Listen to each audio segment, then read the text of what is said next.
It's the Francis Scott Key Bridge we were talking about. It's in Baltimore. It partially collapsed after it was struck by a large container ship.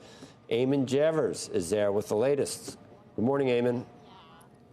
Good morning, Joe. An absolutely surreal scene here at the Port of Baltimore this morning. I can tell you I was coming into the area just after sunrise this morning, and this bridge is visible normally for miles around, and just about 2 miles away you can see the collapsed bridge. You can see the 2 points of the traffic on either side where the highway had gone up to the bridge, and this enormous gap in the middle, the bridge visible in the water below where the highway would have been from, as I say, miles around.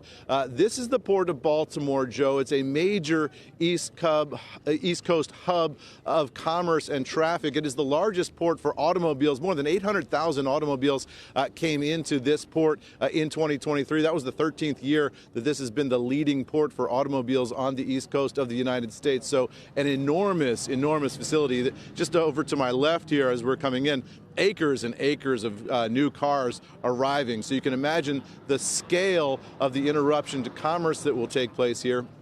In addition, of course, to the very human tragedy that happened here this morning. This is still, authorities say, an active search and rescue scene, but we are now some 6 hours after the incident itself. So authorities will be giving more information at 9:30 a.m., and we'll get the latest from them in terms of what they think they're looking at here in terms of the human toll today. Obviously, a tragedy for the city of Baltimore, Joe. This is the highway that runs over the Francis Scott Key Bridge. Behind me is 695. That's a major regional artery. So in terms of traffic in and out and in the surrounding area of Baltimore, that's going to be massively impacted. I-95 itself, it will not necessarily be, but the tunnels in Baltimore will be impacted as well.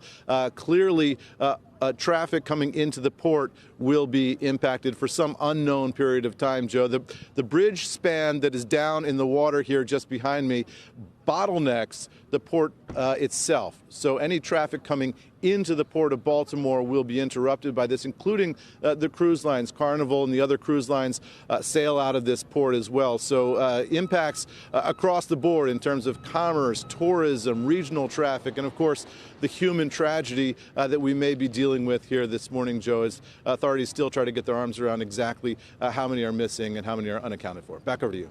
Yeah, obviously we're early here. That's what we're thinking about, the human toll, but we can't help but think of Becky pointed out the trucks aren't allowed to use, some trucks with hazardous materials aren't allowed to use the tunnels. They had to use that bridge, so they're going to have to go around. And, right. And the bottleneck in the shipping waterway itself, Eamon, there's things that come out of the Port of Baltimore. Someone said 25% of the coal exports, a lot of it comes out of Baltimore. So you got to think of that as well. And it's not going to be a week, 2 weeks, a month. I mean, how long are we're talking? Could be at least you're talking years, right? Yeah, yeah. Well, I mean, I think I read on this morning on the way up here that they began building this bridge back in 1972. It was completed in 1977.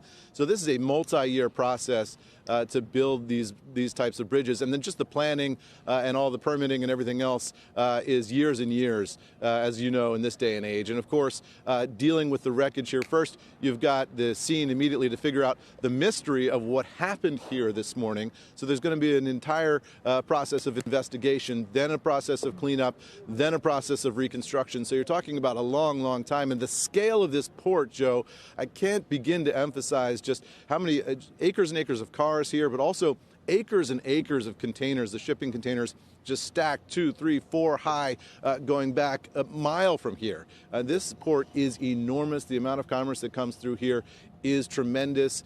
All of that will be disrupted for an unknown period of time. The economic impact clearly is going to be significant, and you can imagine all the logistics companies right now trying to figure out their workarounds starting today for the next undetermined period of time, possibly years, Joe. You know, the only thing I'll say with that, Eamon, is that this is a large stretch of bridge, but it's a small section of a very long bridge. I think the bridge is more than 1.6 miles. There's got to be a lot of questions, as we were talking with Tom Costello earlier, just around vulnerability, the idea that one ship could have that much impact on that stretch of it. But this is a small section of a very long bridge.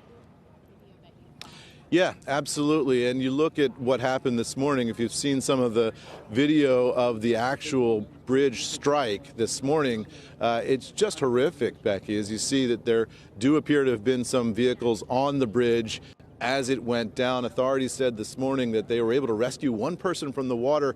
That person refused treatment. So somebody was able to survive this, get into the water on this very, very cold day out here in Baltimore, and walk away without even being treated at the hospital. That is remarkable itself. But the scale of what's happened here, I think, is going to take people some time to get their arms around.